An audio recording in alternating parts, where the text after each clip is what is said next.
Time can never be your trusted friend or your sworn ally. What's up guys, Josh here.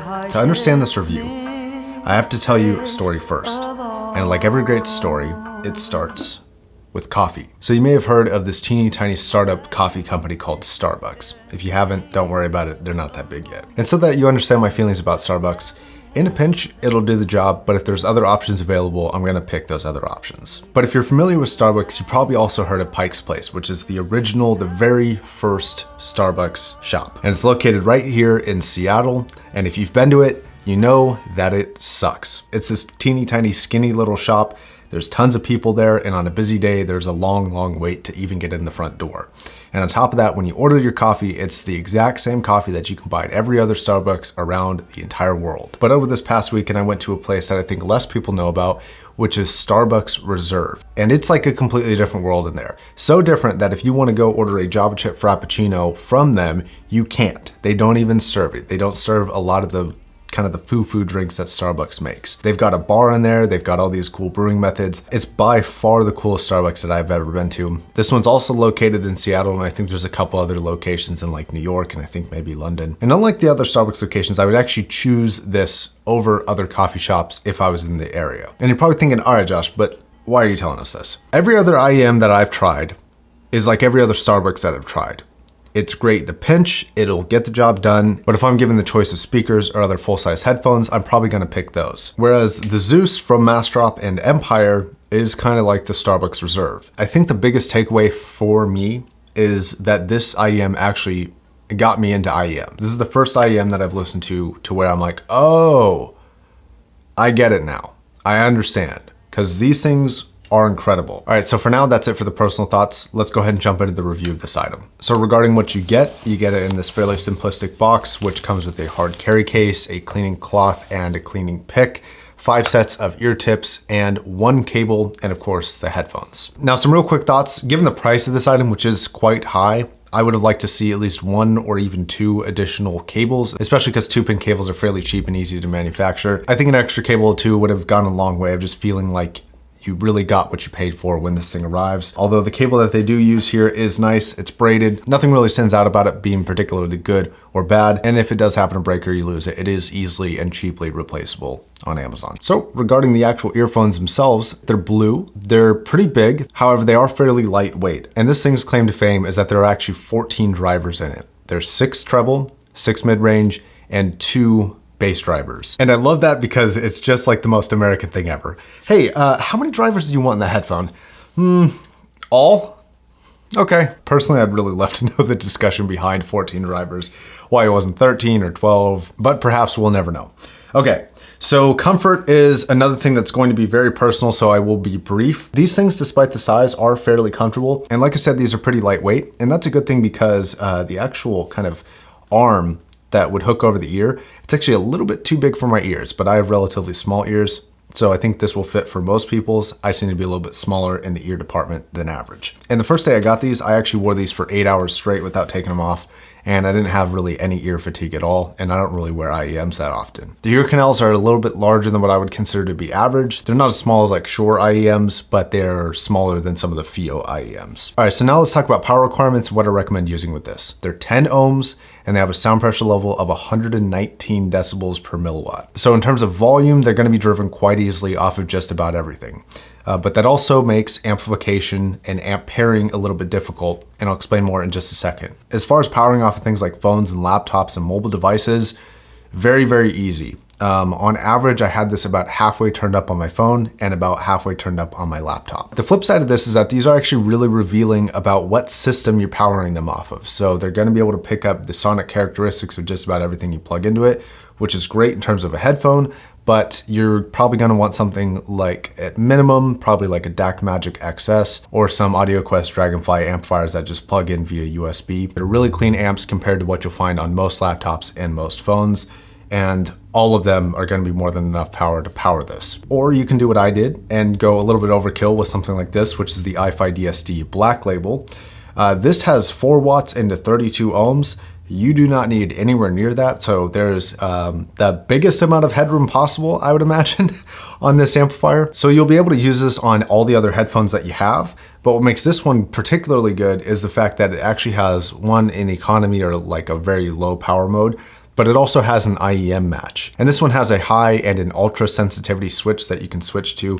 I left this on ultra sensitivity at all times and was only turning it up about 12 to 2 o'clock depending on the song. Now, before I was talking about pairing, and the reason why I recommend pairing is that even really clean amps like the Liquid Spark, which are incredibly quiet amps, or something like the THX 789, which is another incredibly quiet amp, you will hear hissing on those amplifiers.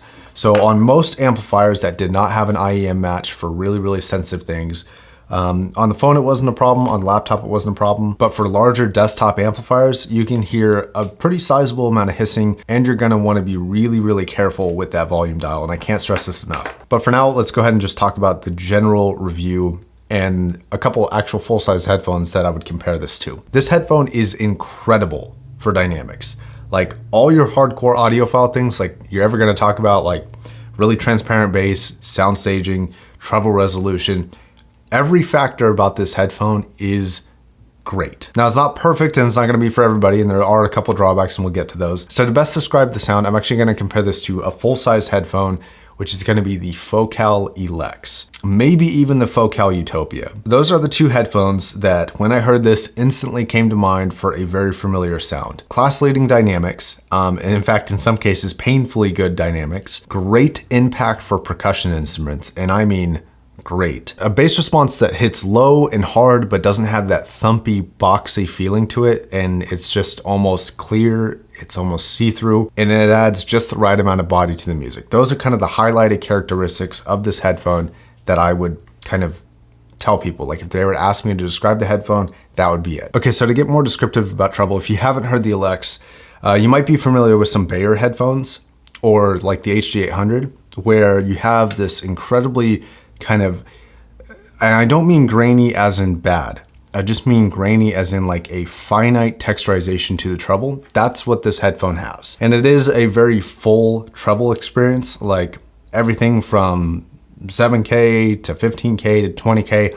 You're gonna be able to hear it all, but it doesn't have the extreme peaks of some of those headphones like the HD800 does, where it's got a big peak. This doesn't really have that, but it does have that really finite and crisp detailed treble that provides a lot of top-end information. All of my classic reference songs like Daft Punk's Within for treble just passed with flying colors. Now, when it comes to a technical performance, it's very good, but I think some people might like a little bit more laid back, a little bit smoother treble, especially if you listen for a very long time. You know, something that's just a little bit softer in the treble might be nice. This is going to be a headphone that I would strongly call analytical in the top end. It's not siblet, but it is kind of teetering on that line of brightness, but it does fill out with the mid-range and the bass response fairly nicely.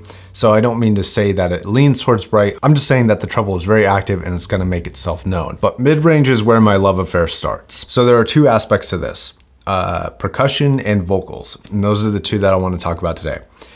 Percussion of any headphone, of any speaker, this is one of the best. I'd probably put this in top 10. The speed of the delivery, the detail of the delivery, the capability from the top end of treble to the very crispy notes, to the full mid-range body, all the way down to the deep rumbling bass, and the dynamics of everything and how evenly displayed it is and how aggressive it can be or soft, just depending on whatever the music is asking it to do. Really good.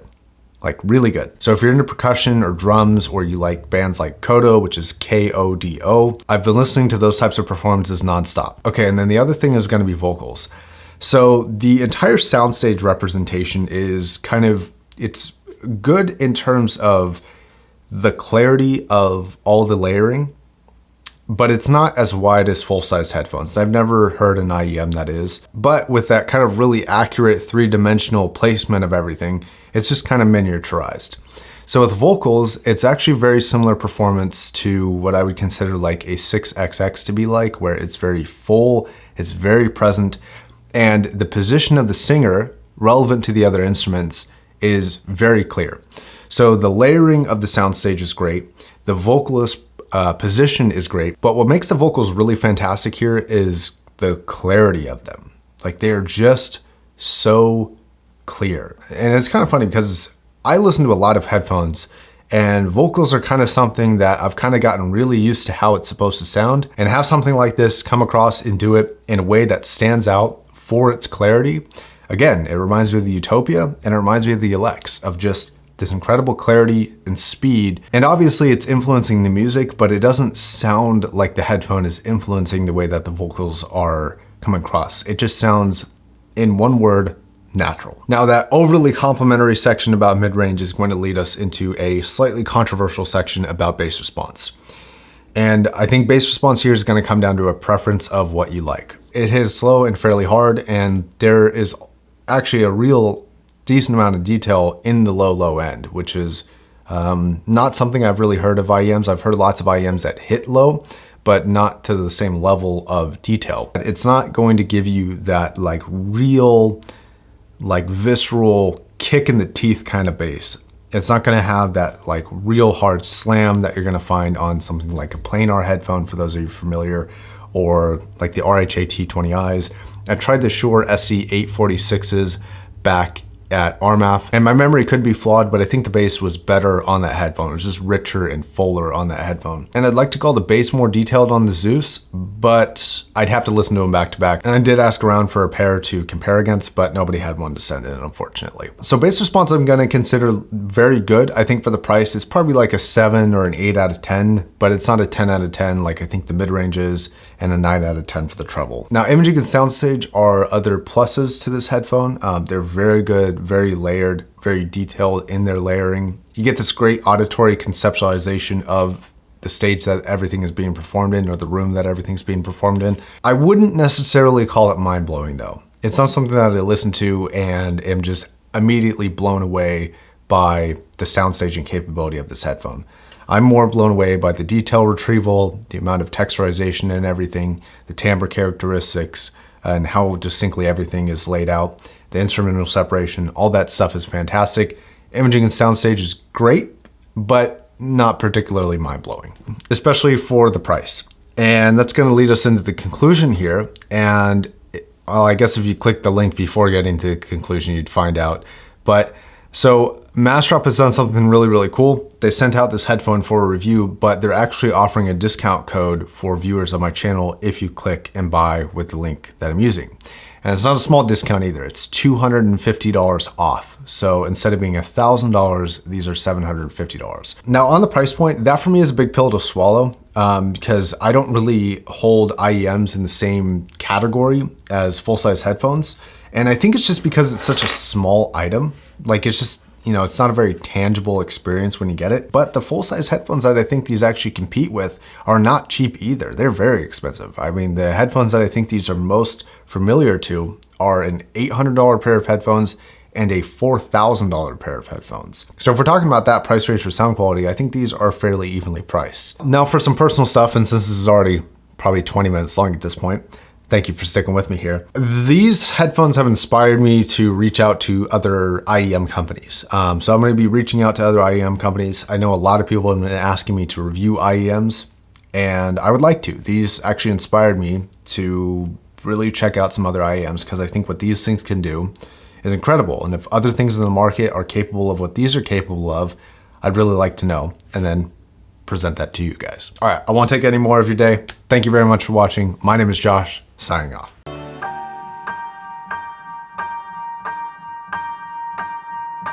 Time can never be your trusted friend or your sworn ally.